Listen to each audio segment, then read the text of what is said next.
يعني انت غلطت غلطه ورحت جبت كابتن حسام حسن وابراهيم حسن يدربوا المنتخب، وانت عارف ومتاكد ان بالارقام كابتن حسام حسن وابراهيم حسن ما خدوش بطوله.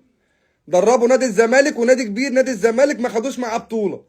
دربوا بيراميدز وكان معاهم ممول قد الدنيا يجيب لهم لبن العصفور، وعندهم احسن لعيبه وما خدوش برضه بطوله. وخدتهم خليتهم يدربوا المنتخب، ما عنديش اي مشكله. انت بتجرب على حساب الشعب المصري، وده وضع عادي ووضع طبيعي، مفيش مشكله. طب انت دلوقتي لعبت في الافريقيه، كابتن حسام حسن وابراهيم حسن اثناء تدريبهم لمنتخب مصر ارتكبوا 3 اخطاء. اول خطأ ان هم اساءوا تقدير الفرق اللي قدام منهم، وده ما يحصلش مع مدرب كبير، ماشي. وكان في سمك لبن تمر هندي وربنا كرمنا بدعاء المصريين الحمد لله، ووصلنا ان احنا نلاعب السنغال في دور قبل النهائي. ده اول غلطه. تاني غلطه انه نزل يلاعب السنغال 78 او 80 دقيقه دفاع، ما هجمش ولا هجمه في 80 دقيقه. دي تاني خطأ.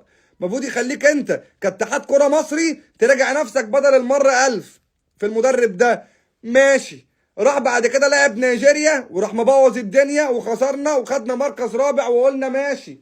قعد في مؤتمر صحفي وكابتن ابراهيم حسن قال لك المنتخب المغربي بقاله 50 سنه ما خدش بطوله، وكان في استفزاز وهم صفروا على النشيد الوطني والكلام ده، وقلنا ماشي الموضوع خلص بحلو وبشره ويلا بينا شكرا سبحان الله وكفايه علينا كده، احنا عندنا كاس عالم.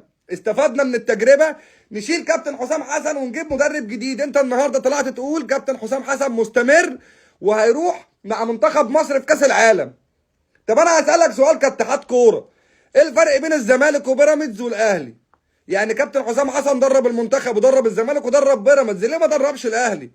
هقول لكم انا بقى، لان النادي الاهلي نادي بلا قلب، وجمهور النادي الاهلي واداره النادي الاهلي ومحبين وداعمين النادي الاهلي بلا قلب، يعترفوا بالعاطفه ولا يعترفوا الا بلغه الارقام. الناس دي ما بتحبش غير كلمه الاهلي، النادي الاهلي للالعاب الرياضيه، هم ما بيحبوش غير الكلمه دي. فبيدوروا على مصلحة النادي مش على مصلحتهم هم. فبالتالي هم دارسين وعارفين ان كابتن حسام حسن مدرب بلا القاب. وانا عشان اجيب مدرب يمسك نادي، مش هقول لك بقى منتخب مصر، يمسك نادي بحجم النادي الاهلي لازم أن يكون مدرب له تاريخ. انا مش هجرب في نادي بقى له 100 وكام سنه، مش هروح اجرب في النادي الاهلي انا. هم بيحسبوا الخطوه مليون مره قبل ما يخطوها، لان هم بيلعبوا بسمعه النادي الاهلي مش بيلعبوا بسمعتهم هم كاشخاص. فانت لازم كاتحاد كره تفكر نفس تفكير الناس دي. الناس دي ما بتعترفش بالعاطفه يا راجل، ده ما عندهمش لعيب ولا عزيز ولا غالي، ولا عندهم مدرب عزيز ولا غالي. انت جبت كابتن حسام حسن وقلت له انت عندك اوبن بوفيه لعيبه في الدوري المصري، نقي اللي يعجبك، نقي اللي يعجبك. كانت ايه النتيجه بعد ما نقى اللي يعجبه؟ جاب اللعيبه اللي من وجهه نظره حقق بقى البطوله، ان هو طلع مركز رابع في افريقيا وعمل لنا مشاكل.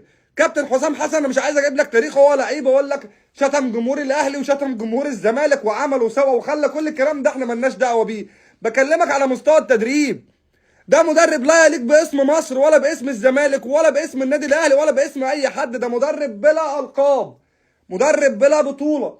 بطولاته هو كلاعب شيء، وان هو عميد لاعب العالم شيء، وموضوعه مع المنتخب او كمدرب شيء تاني خالص.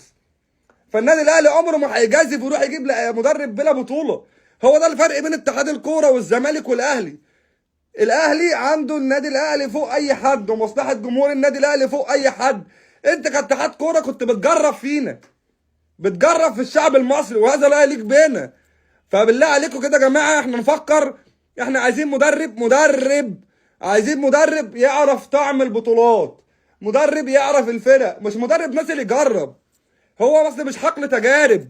انا انزل النهارده العب 80 دقيقه دفاع قدام المنتخب السنغالي، 80 دقيقه دفاع. في مدرب بيقعد 80 دقيقه يدافع؟ طب ممكن مدرب ينزل اول الشوط الاولاني يدافع يفرهد لعيبه المنتخب الثاني، فينزل الشوط الثاني يغير الخطه فيهاجم عليهم فيكسب. انما انت 80 دقيقه بتدافع، 80 دقيقه بتدافع. اول هجمه ليك كانت الدقيقه 83 قبل الماتش ما يخلص ب7 دقايق. فانت بتجرب فينا. نفس الكلام مع مش عارف مع مين. الراجل ده نازل يجرب في منتخب مصر.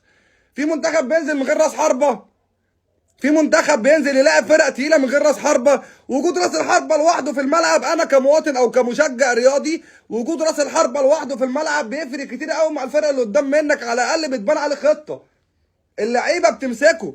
اللعيب المهاجم ده لما يكون خطر، في لعيبه بتبقى واخده بالها من المهاجم، مش يعني بيبقى في ممسوك، بيبقى في خطوط الدفاعيه بتاعتهم.